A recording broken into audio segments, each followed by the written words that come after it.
This week on the Media Virus Podcast. Tears, tantrums, and textbooks. The Perth Podcasters Public Pity Party. Call dropped. Florida man logs off. Permanently. Forget about it. Amazonian cleanse hops into tragedy.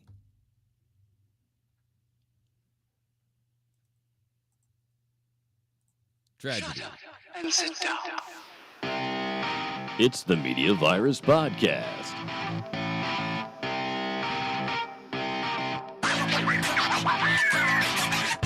Now here's your infection team.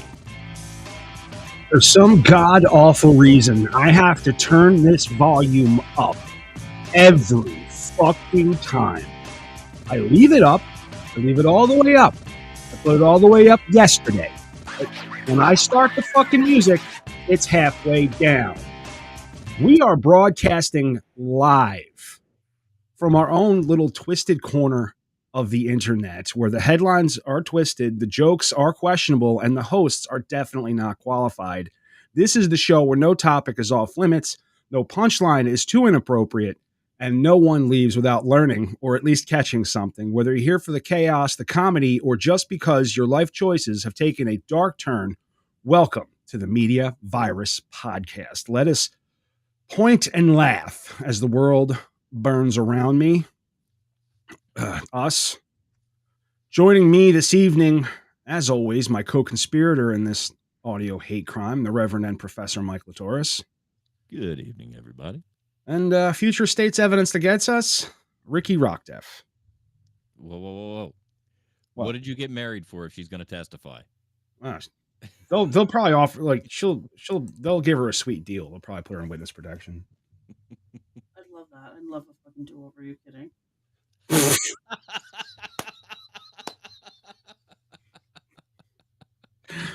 So, yeah. And you can hear her okay? I won a little, but you know. I'm talking far away from the microphone. There we go. Yeah. I turned her up a little bit too. So yeah. Dude, it's been a bad day. I don't want to say bad. It's been a weird fucking day. It's giving full moon. Is it a full moon? It's not. Is there a planet that's fucking out of whack or something? What's that? The planet that's doing reggaeton. Ah, Jesus Christ! Like from the start, dude. I woke up. Is there Gatorade in your anus? There might as well be. But I'm like woke up this morning. I'm looking at my phone, and like daylight's pouring in, and you know, all of a sudden there's like major like shadows like crossing my window. Oh, Dementor. And yeah, and like I could like hear people shouting out in the alley. Right. But like I've kind of learned to ignore people shouting outside of my house. You know, it happens a lot. Like, you know, like there's many people in the neighborhood that are unstable. Yeah, and you don't want them to see you looking out the window. Right, that too. Sure. But I just learned to kind of ignore it because there's a girl in the neighborhood, little girl. She screams like she's being mauled by a beast. Like at normal play, she screams like she's being hurt severely. Anyway, so you just learn to ignore it. And I'm on the third floor, you know, and so I take a look out my window, and dude, everything is gray. Right. Then the shouting kind of comes into focus. Okay. You know what I mean? I hear, "Get out of the house." I hear people screaming, "Get out of the house." So I think to myself, you know, I should get up and see if my house is on fire. Right. Make sure they're not talking about your house. Yeah, I just make sure they're not talking about me in my house. Right. I'm not the only one there. I'm not a self-centered person. Right. I don't automatically assume everybody's talking to me. As a matter of fact, more often than not, I assume nobody's talking to me. You're not so vain. No, right, exactly. But dude, so I get up and I look out my back window, right, and I see this. Let me pull it up real quick. Got it. Oh, he had the presence of mind to record it for us, ladies and gentlemen. I did. After I called 911. God, news action, Media Virus. Right? I just woke up. You could hear it in my voice that I just woke up. You can hear me trying to figure, like, because at this point, I had tried to get in touch with Erica. Fire Sean on the A side, fully involved. I had tried to. I called 911. I figured somebody had already done it, but I'm gonna mute this. But I figured somebody had already called 911. But hey, it's an opportunity to call 911, and you're not ratting on anybody. Right. And also, you don't want to guarantee that something like, dude, there's no guarantee that the people in this neighborhood have the presence of mind to call the authorities. So I know people who are both firefighters and that work at 911. And what I can tell you is when you get multiple calls flowing on a call like that. Yeah. What you see or know is not necessarily what somebody else does. And they asked me a bunch of questions. They use all of that information and they relay all of that information in real time back to the firefighters. Yeah. So, like, before they got there, if they had 4 calls before they got while they're on the way in, they're updating that crew on the truck saying, "Hey, we've got a second caller that says X, Y, and Z. We've got a third caller that confirms X, Y, and Z and the A, B, and C from earlier."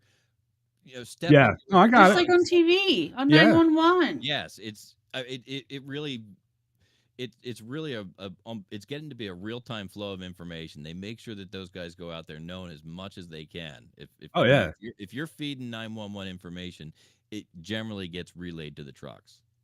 So now that I'm seeing this video of the fire, that's the house that they feed the birds and the squirrels in the morning when Kennedy's outside. Mm-hmm. Yeah, it's like old people that live there. That's a shame. That's a shame. And they hang their laundry outside. Yeah, that's a shame. Seen a lot of fires in this neighborhood, though. Is that the back side of the house? Yeah, it's from my backside to their backside.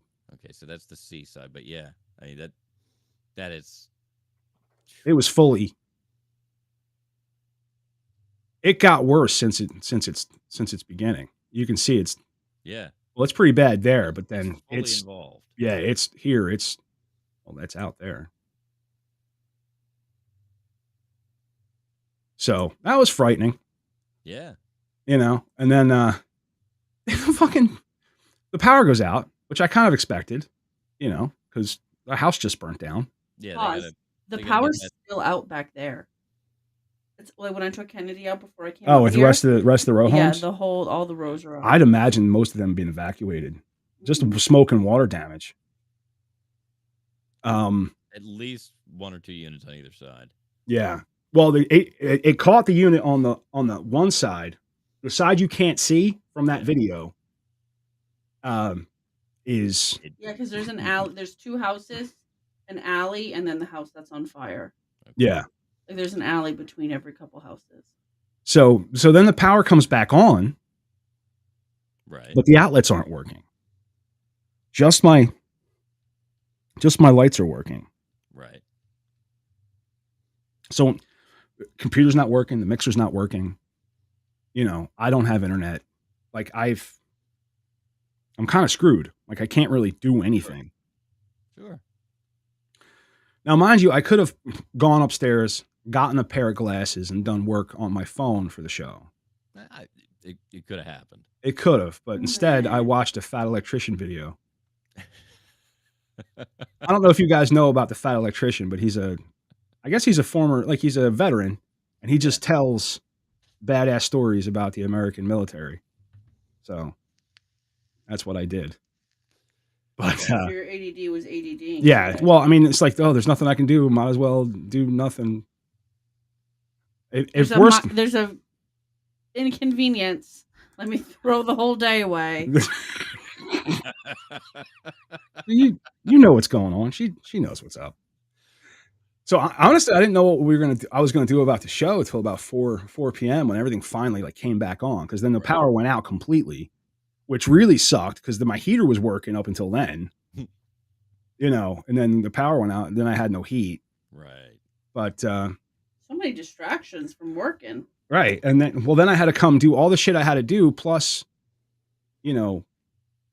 put everything back, because before I realized that, because I was confused. Because what I had just put in, her boss a very confusing day. her boss had just given us this battery backup, right? And that we have hooked to the computer. And honestly, I think the battery is gone. I think it's completely dead. It might be. Because I forgot about that. It was a battery backup. The reason I put it on there, it's a really good surge protector. Yes. You know. So I'm trying to turn the computer on, and the monitor keeps flashing Dell for like an instant. Like I'm thinking everything's fucked. Nothing's turning on. Right. Oh, was this when you realized? And then I'm like, oh shit. And I'm like, so this is after I checked the breakers. I'm like trying to figure out what's right. And then I was talking to her, and it was, there's a button on the power supply. Yeah, but it's malfunctioning too. Anywho, to get back to what, anything I had originally planned on talking about, I just wanted to clear something up from last week. So last week during the show, during a story of annexing Canada, we brought up Tim Hortons. and we referred to their miniature donut nuggets. They're donut holes. As Timmy holes. Timmy holes. We had a whole discussion about Timmy holes. We had and the staff was quite tickled by that, and giggles ensued because of giggles ensued because of the anonymous homoerotic implications. However, all right, we have done our research by trekking north to New Jersey, to the land of the New Jersey, to the great north. That's not Anyways, there's not called Timmy holes. There is a Tim Hortons there. It was opened up on a strip mall on Route 130. Okay, and not for nothing, but isn't that one of those horse pikes? 130? Is that the white horse? No, it's not a horse pike. No, wait. No, it's not. Does it turn in? I think it might, like a section of 130 might be part of the black horse. Hey, don't call me a loser. It's one of the horse pikes. I can't remember if it's the black horse or the white horse. But they're called Timbits. Jesus Christ. It sounds almost as dirty. It sounds just as dirty. Like, let me put my Timbits in your mouth. Hey. Don't fondle my Timbits. Just yum, yum, yum, yum. Nom. They're delicious. Oh, God. They taste like real pastry, where Dunkin' Donuts, while Dunkin' Donuts is like the staple, like that is what donut holes taste like. For me, I grew up on Dunkin' Donuts from New compared England, to Timmy Hortons, dude. But 2019 through current Dunkin' Donuts is not the same as the Dunkin' Donuts that I'm referring to. Not even a little bit, dude. But these were like real food, pastry, delicious, nummy num Timbits. Yeah. They're so, dude. I love the Timbits. I love you, Timbits. Let me fondle them. Now, when I was a kid, around here, we did not have Dunkin' Donuts. What'd you have? We had Mr. Donut. Oh. And was that next to the Mr. Pasta on Philadelphia Pike? I don't think so. Oh. Like the big Dunkin' Donuts on Kirkwood Highway. In front of Public Storage? Yes. That was the like one of the big locations of Jim O'Hanlon's Mr. Donut. And like he owned a chain of them. There was one in Dover, there was a couple, there was like a half dozen of them. That's fun. A little Delaware knowledge. And each location had its own bakery to bake donuts. So was there a consistency to them though? Like was every Yeah? Yes. That's good. Yeah. And Mr. Donut, it wasn't just like it was a franchise. There was Mr. Donuts all over the place, but he owned all the ones around here. And then when Mr. Donut started to pull back and shrink their business, he went with Dunkin'. It was like a whole big thing, and became Jim O'Hanlon's Dunkin' Donuts. Oh, because they're franchised, right? Yeah, and the location on Kirkwood Highway, I think they still bake, but I know for years they were one of the main bakeries that supplied the smaller Dunkin' Donuts around the area. That's fun. Yep. What's in the news? What are we going to talk about? Kevin Spacey? Well, what happened to Kevin Spacey? Okay, so listen, he got canceled a while ago. Yeah. And there's somebody who's talking about him named Guy Pearce. Kind of out of nowhere. Like super random. Guy Pearce is saying all these things about Kevin Spacey.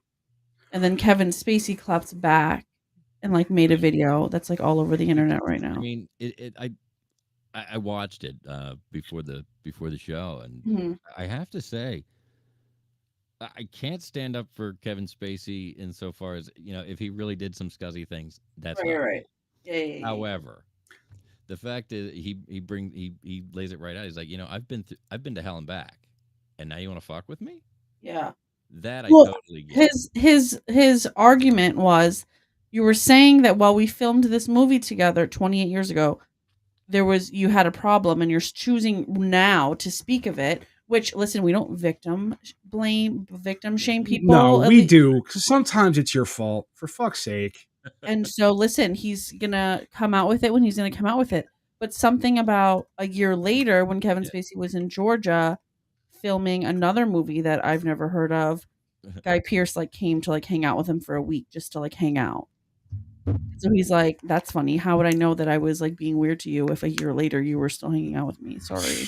Jerk offs. So I don't know either of these people, but I mean, I know of Kevin Spacey. Guy Pearce, I think, is a disgraced news anchor, isn't he? I don't know who he is. He's another actor. He was a British dude, I think. I think Guy was he married to Madonna? Maybe he's a director. Think so. Oh, wait a minute. No, that was. I'm just gonna Google it. There's a thing called the internet that tells you stuff. Hold on. Okay, you do. Oh shit! Wait, you can just access this whenever you want. Yeah, hold on. Oh, Australian actor. All right, so it's not who I thought it was, but I could see Kevin Spacey wanting to get with this guy. Guy Pearce chokes up while saying Kevin Spacey targeted him during filming. Targeted. So are we Come on. While they worked together on LA Confidential. Are we gonna share that? Do I get to look too? Hang on, it's coming, dude. Oh, he's like cute. You said he was pretty. He is pretty. He's not a bad looking guy. No, he's not. That's what I'm saying. Kevin Spacey tells him to grow up. Careful, he might think we're accosting him.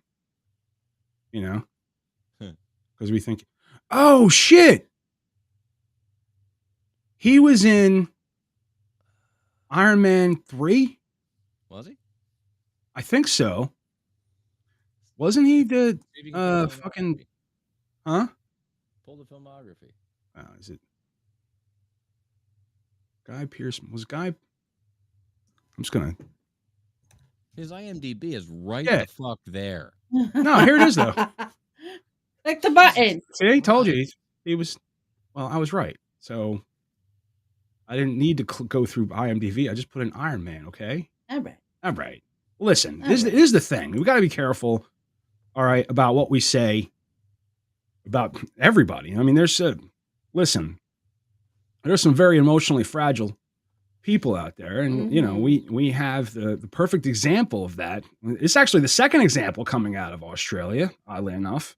Australia. And I think Riki might have some strong opinions about this story. Oh no. Yeah, but when I think of Australians, I think tough, you know. But let's get into it. Good evening, degenerates and deviants. You're tuned in to TMVP, where we dig through the dumpster fire of human behavior so you don't have to. I am Matty Rockdef, and joining me is the man with the most inappropriately fitting titles, the Reverend Professor Mike Litoris. Mike, I heard there's some dude in Perth, Australia, just found out what the word no means. What's the scoop? Matty, we are gathered here today to mourn the loss of one man's fragile ego. Perth podcaster Jack McIntosh recently went viral for crying, after TikToker Jordan Tan rejected his offer to meet and discuss the phrase, not all men. Apparently, she didn't want to sit through a TED Talk from Captain Clueless and his mate, Mansplain McGee. Matty, it's your line. I know. I was going for it. Well, wait. So he invited her to a meeting that she didn't ask for, got rejected, and then decide to make it everyone else's problem. This guy needs to toughen up, or I'll give him something to cry about. Exactly. Tan, who actually knows a thing or two about feminism, suggested he... because she's a broad. Right. Suggested he read a couple of books instead. But Jack, being an intellectual giant, admitted he's never read a book in his life and prefers to learn through conversation. Translation is, please do my homework for me, pretty lady. Probably I hate this guy. Probably. I was just, although I do enjoy the idea of forcing a woman to, educate grown men about feminism. But who the hell wants to learn about feminism anyway? Here's all you need to know about feminism. Women are equal in every way, but you're not allowed to hit them. Someone get this guy a library card and a set of balls. Instead of taking rejection like a champ, McIntosh recorded a teary-eyed woe is me video, practically begging for a sympathy hug from the internet. Some people supported him, saying he was just trying to learn, while others pointed out that making a woman's polite refusal all about his feelings kind of proves her point.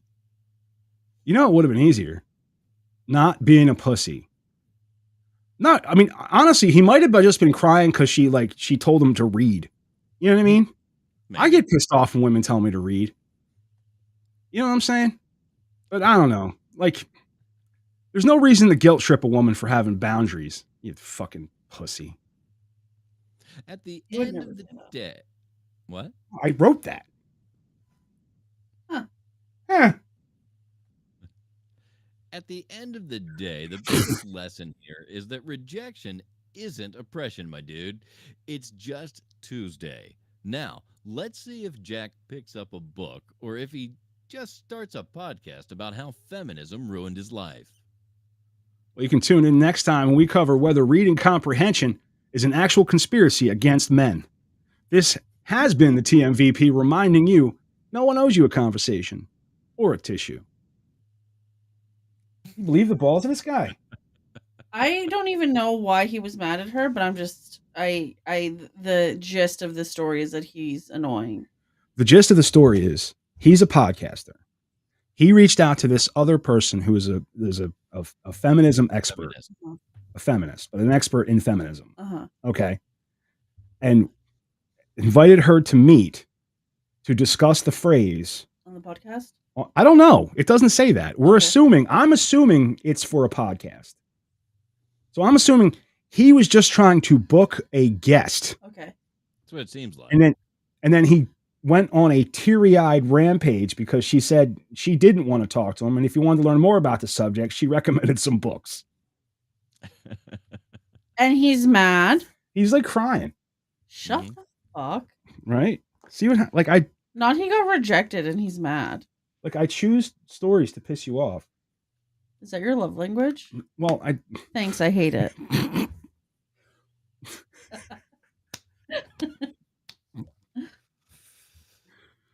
Well, let's plug along here on TMVP where the news is hot and the takes are hotter. Mike, what's been making waves in our favorite state of Florida? Matty, this one's a real deep dive. In North Florida, a man tragically drowned during a video call. Apparently, his connection wasn't the only thing that dropped. Dude sounds like he got really immersed in conversation. Huh? Huh? Can you hear me now? Huh? Can you? Witnesses say he just walked straight into the pond mid-call. Talk about poor reception, especially underwater.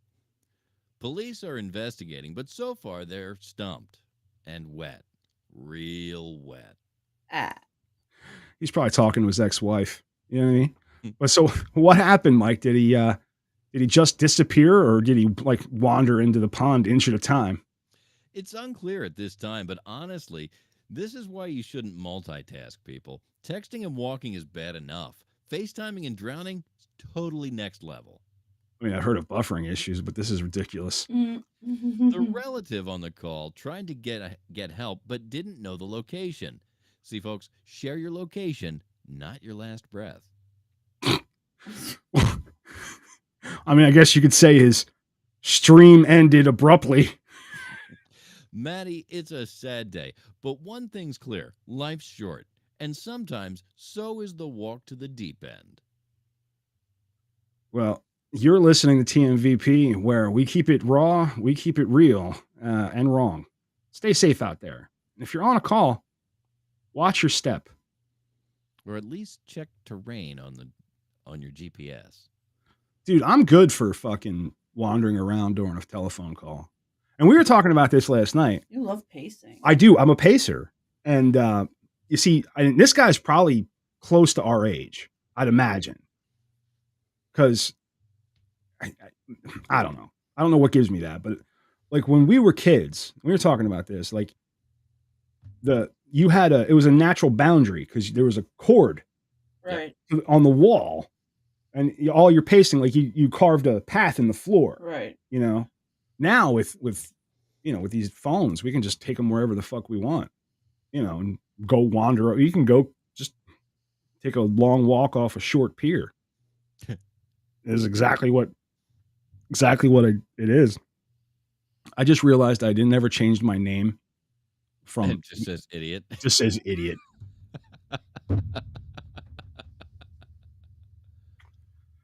It's been a day. That's all I can say. That's all I can say about it is it's been a fucking day. I'll tell you what though, I had a better day today than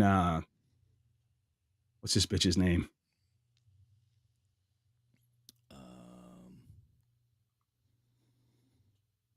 Who? Marcella Alcazar Rodriguez. Oh yeah. Welcome back to TMVP. We cleanse your mind with the filthiest takes. And now the guy who's been here the whole fucking time, Reverend Professor Mike Litoris. I forgot I did that.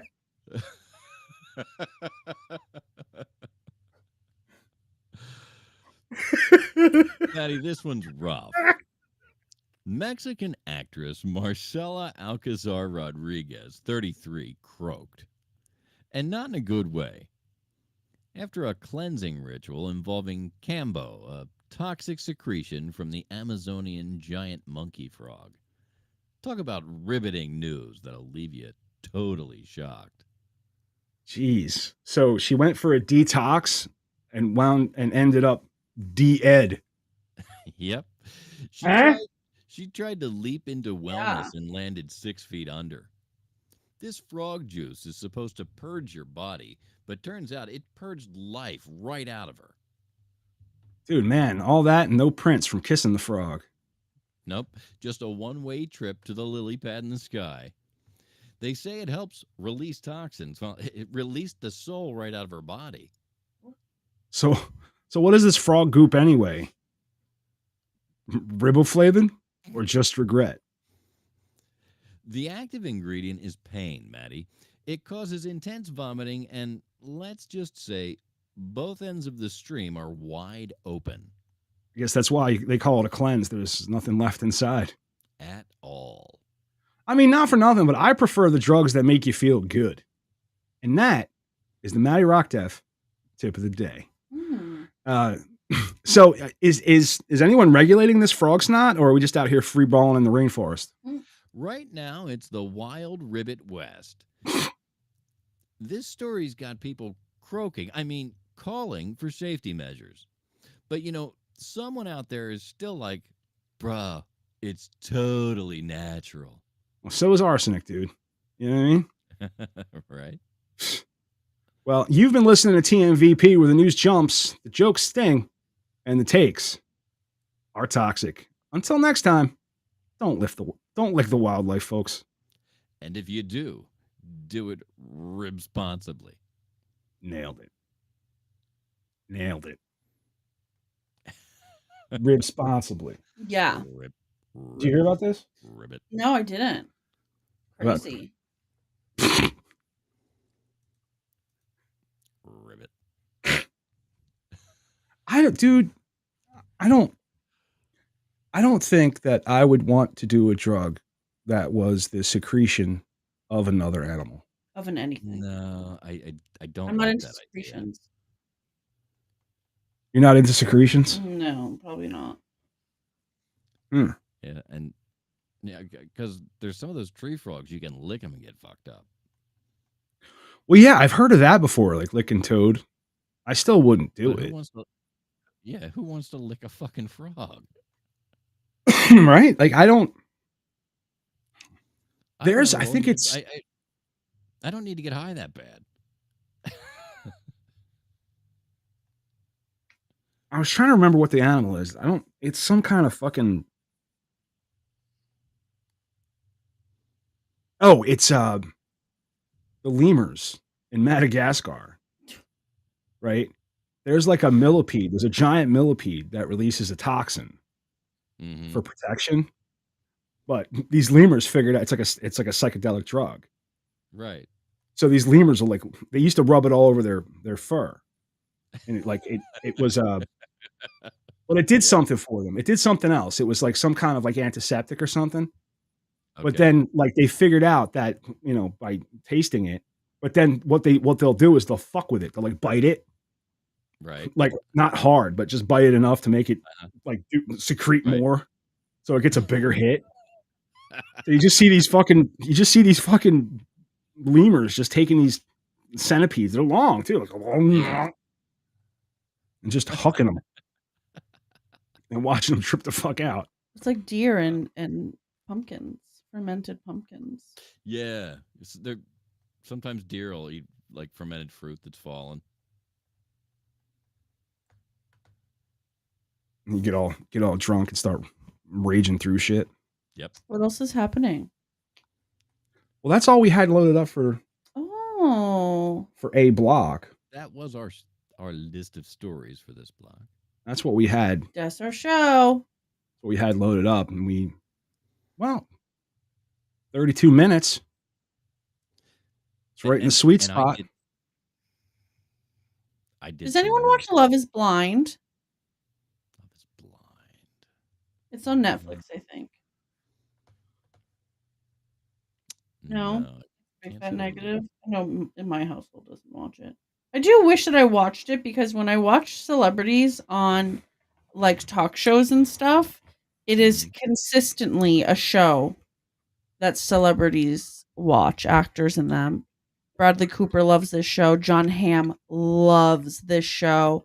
What's that guy that lives in South Carolina that I want to live next to? He has curly hair. He's not the guy from that Canadian show. Oh. Not the guy from that Canadian show. Uncut Gems. Not Uncut Gems. The gems that they're in church. No. John Goodman plays the dad, and he's like the pastor of the church. Oh, yeah. Bobby? He was down in Eastbound and Down. Eastbound and Down. He's like the guy. Anyways, yeah. A lot of celebrities like this show called Love is Blind. And on BuzzFeed there was this article, and it says, if anything shows the importance of DEI, it should be the new season of Love is Blind. Because all of the Danny McBride. I couldn't get his name out of I knew exactly. As soon as you said not the guy from that Canadian show. Yeah. And then he's a doppelganger for the guy from that Canadian show. Jerky Boys, not Jerky Boys. Trailer Park Boys. Jerky Boys, dating myself. Ew. I'll come down there and rub your face in it. You guys have balloons?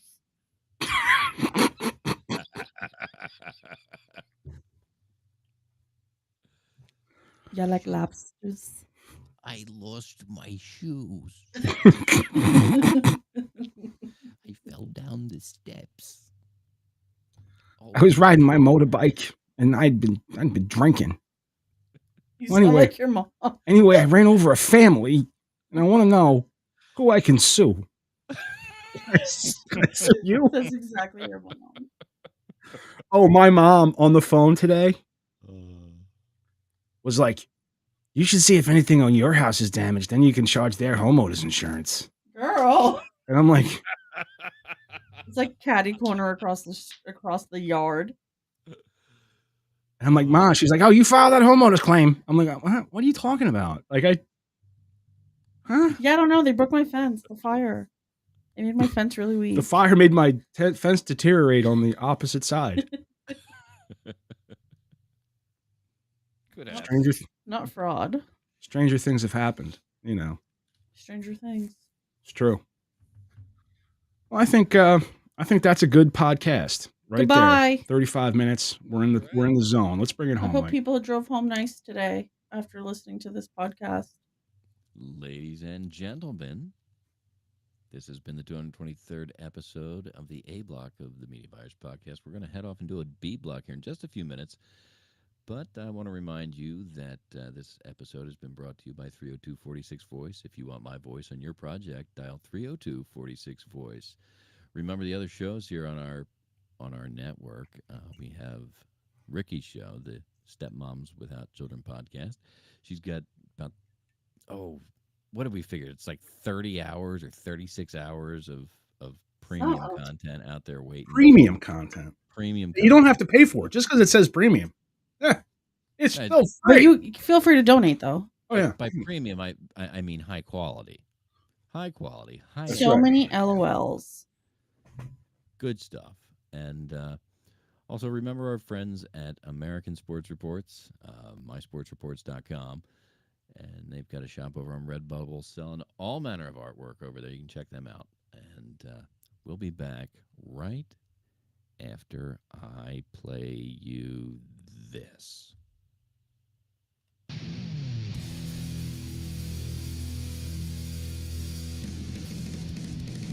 Ooh, Philadelphia just won a sports thing. I wonder if they're going to have some stop signs up for sale.